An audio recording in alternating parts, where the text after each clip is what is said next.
नमस्कार मित्रों। आइए आपके बीच में आज मैं फिर उपस्थित हूँ।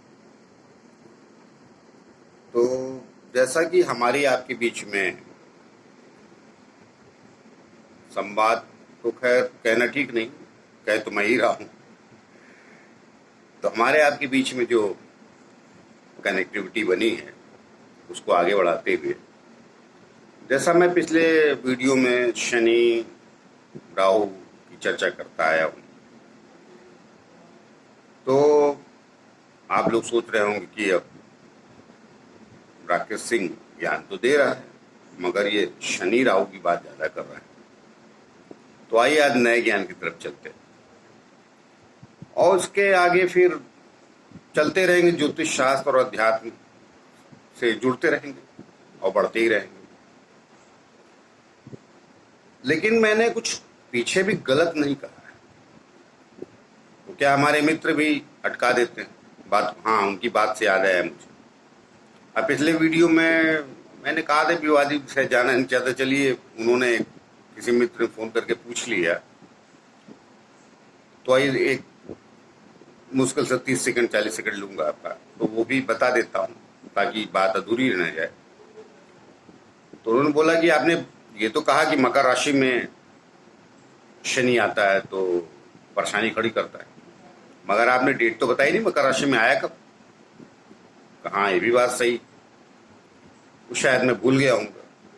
अब इतना विषय रहता है, इतना मस्तिष्क चलता रहता है हमारा भी कि निकल गया हो। तो आइए उस बात को कह देता हूँ फिर। आज एकदम बिल्कुल नए विषय, भगवानों का अवतार इन ग्रहों से कैसे हुआ, उस पर चर्चा करेंगे आज। तो पिछले वीडियो में मैंने बताया कि जब शनि मकर राशि में आता है तो तकलीफ देता है। अब ये साल जब शुरू हुआ तो राहु का साल तो था ही 2020। आप लोगों को याद होगा तो मैंने पीछे कहा था कि वो 4 नंबर 4 अंक जो होता है वो राहु का होता है। तो 1 जनवरी से जब शुरू हुआ ये साल, तो वैसे भी राहु का साल था।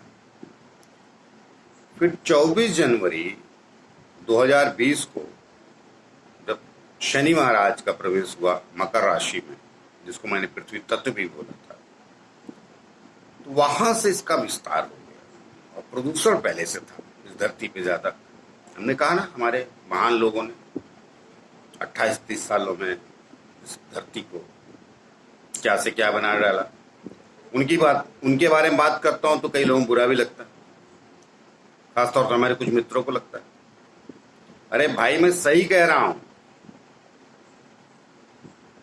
सैटेलाइटों की संख्या भी 28-30 सालों में बहुत ज्यादा बढ़ गई ब्रह्मांड में। और उस सैटेलाइट से मोबाइल चलता है, टीवी चलता है, सॉफ्टवेयर चलता है। तो आपके ओरिजिनल ग्रह तो जो काम कर रहे हैं तो कर ही रहे हैं, मगर मन मस्तिष्क आपका इनसे जुड़ गया है, सैटेलाइट और सॉफ्टवेयर से और मोबाइल से। मतलब इनसे जो भी संचालित होते हैं, सूर्य ग्रह से थोड़ी संचालित होता है, मोबाइल सैटेलाइट से होता है। इसलिए मैंने कहा कि आपके मन मस्तिष्क पर प्रभाव डालते हैं।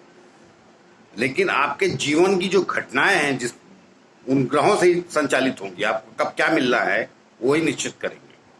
लेकिन हमने कहा ना आपको कि कलयुग कालखंड जो है शनि महाराज का है, वो तो रहेंगे ना, तो उससे ये सब रहेगा। लेकिन हमारा काम है ना कि संतुलन कैसे बना के रखें। जो परमात्मा की चीजें हैं जिनसे जीवन चलता है, अर्थात फल फ्रूट, खाने पीने की चीजें, इनको भी लेके चलिए, कोई एतराज नहीं। आइए, छोड़िए, जाएंगे तो विषय लंबा हो जाएगा। तो आगे बढ़ते हैं। अभी क्या कहूं, कहेंगे तो फिर वही बात चुप जाती है लोगों। आपका मस्तिष्क सैटेलाइट से कनेक्टेड हो गया है, मन, इसलिए आप दुखी। बाकी प्लेनेट ग्रह जब आपको जो चीज देना चाहें घटनाएं उनके ही प्रभाव क्षेत्र में आती है। शादी 20 साल में होगी तो होगी, 30 साल में होनी है तो होगी। अब विवाह इसीलिए आजकल लेट हो जाता है कि लोग पहले अपनी सेटलमेंट, तरक्की, न जाने क्या क्या पूछते रहते हैं। तो आइए बात को आगे बढ़ाते हैं। हमारे भगवानों का इन ग्रहों से अवतार कैसे हुआ और इस धरती पे आए वो मानव समाज को उन्होंने नए सृजनात्मक जीवन को फिर से दिया। उस वक्त भी कोई ना कोई तो परेशान कर ही रहा होगा, तभी तो अवतार लेना पड़ा। तो आइए इन ग्रहों से भगवानों का अवतार कैसे हुआ उसके बारे में आपसे बात करूं। उसके पहले मैं अपने गुरु के बारे में कह देता हूं, नहीं तो मैं अपने आप को ठगा सा महसूस करूंगा और आप भी, कि उनको प्रणाम तो करना पड़ेगा। हमारे गुरु हैं महर्षि पराशर, जिनके पुस्तकों से ये ज्ञान मिला। होरा शास्त्र उन्होंने लिखा, अहोरात्रि बोलते हैं उसको, बाद में होरा शास्त्र कहते हैं शॉर्ट में। तो वो वेदव्यास के पिता थे। और ऐसा नहीं ज्योतिष शास्त्र राम के समय नहीं था, वहां पे महर्षि वशिष्ठ थे, अत्रि थे और भी बहुत सारे लोग थे। तो महर्षि पराशर का पहले परिचय दे देता हूँ, फिर आगे जिस विषय पे आज मैं नए विषय पे आया उस पर चर्चा करूंगा। तो महर्षि पराशर त्रिकालदर्शी थे। तो एक दिन वो एक नाव पे बैठे हुए थे और नदी पार करने के लिए जा रहे थे। तो उस नाव को चलाने वाली एक कन्या थी जिसका नाम सत्यवती था। तो सत्यवती को उन्होंने कहा कि मैं तुम्हारे कोख से एक दिव्य पुत्र को जन्म देना चाहता हूं। तो सत्यवती कौमारी कन्या थी,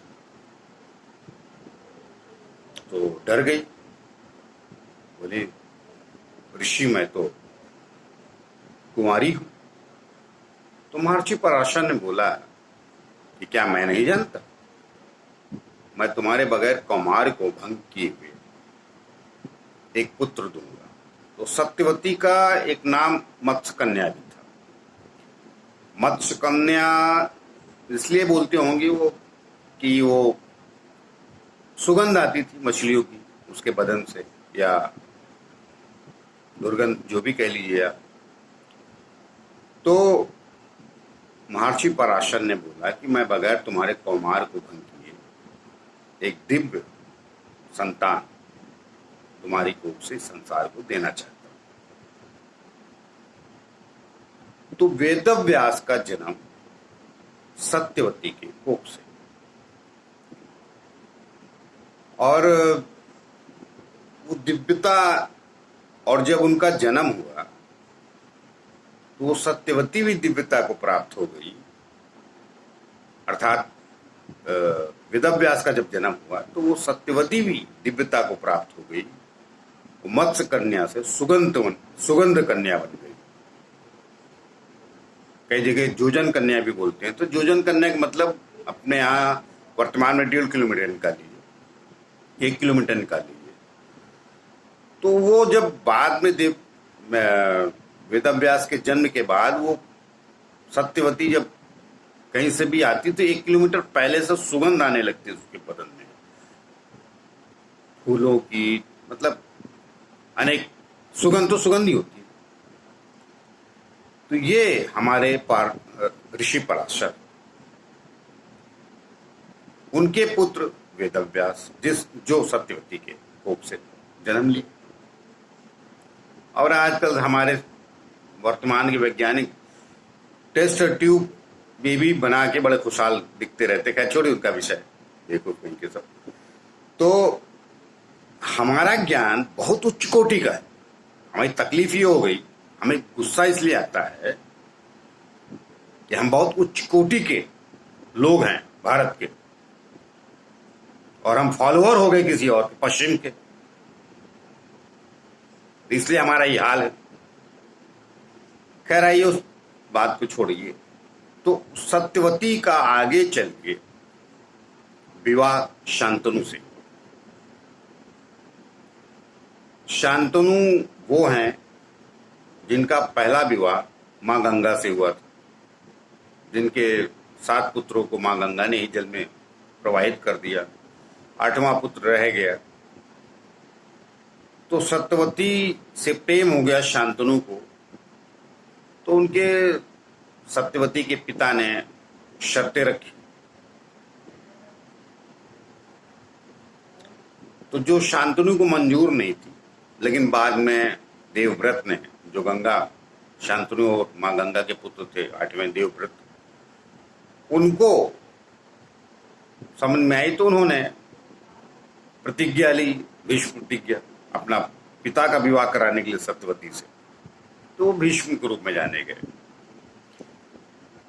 और बाद में सत्यवती और राजा शांतनु का विवाह हुआ। उससे चित्र और विचित्र 2 संतानें हुई। उससे महाभारत का आगे बढ़ा, वो विषय अलग है। तो ये हमारे ऋषि पराशर, जिनको इतना ज्यादा ज्ञान था ग्रहों का, उन ग्रहों से क्या क्या होता है, तो वो हमारे ऋषि पराशर। और गुरु हमारे, मैं उनको आप लोगों के सामने प्रणाम करता हूं। अब आइए बात को आगे बढ़ाते हैं।